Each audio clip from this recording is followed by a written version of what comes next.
Bonjour à tous, je suis David Moncoulon, directeur de la R&D et de la modélisation à la Caisse centrale de réassurance, qui est un acteur économique central dans le régime d'indemnisation des catastrophes naturelles. Les risques en Outre-mer et notamment les cyclones représentent un enjeu fort pour ce régime d'indemnisation, comme l'a montré l'année 2017 avec deux cyclones majeurs, Irma et Maria, qui se sont produits au mois de septembre. Avec des dommages assurés estimés à près de 2 milliards d'euros pour le marché, ces deux événements qui ont touché Saint-Martin et Saint-Barthélemy ont montré l'importance de la gestion de crise, de l'alerte et de la prévention. Des études prospectives menées avec Météo France et Risk WeatherTech ont montré le risque d'accroissement de l'intensité de ces événements dans le futur, de même que l'augmentation de la concentration des biens dans les zones à risque. Bonjour, je suis Blandine Lévédère, directrice scientifique chez Risk WeatherTech. Risk WeatherTech est un jeune cabinet de conseil spécialisé en modélisation climatique qui accompagne les entreprises et les territoires sur l'analyse de leur exposition,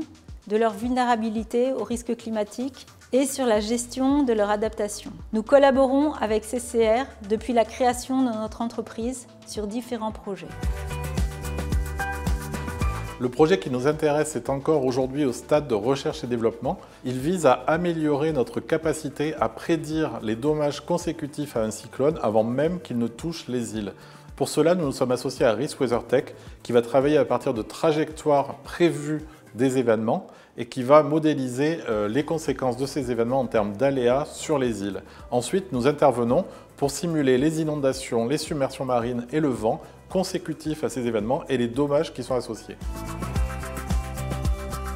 Le système d'alerte cyclonique se déclenche en deux phases.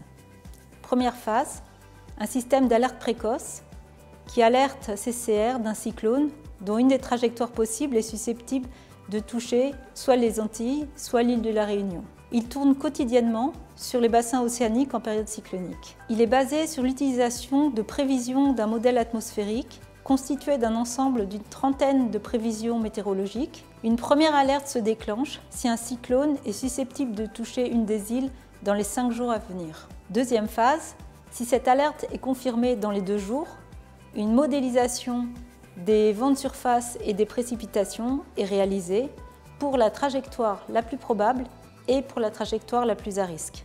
Cette modélisation est réalisée par descente d'échelle dynamique avec le modèle atmosphérique WRF du Centre national de recherche atmosphérique américain, le NCAR.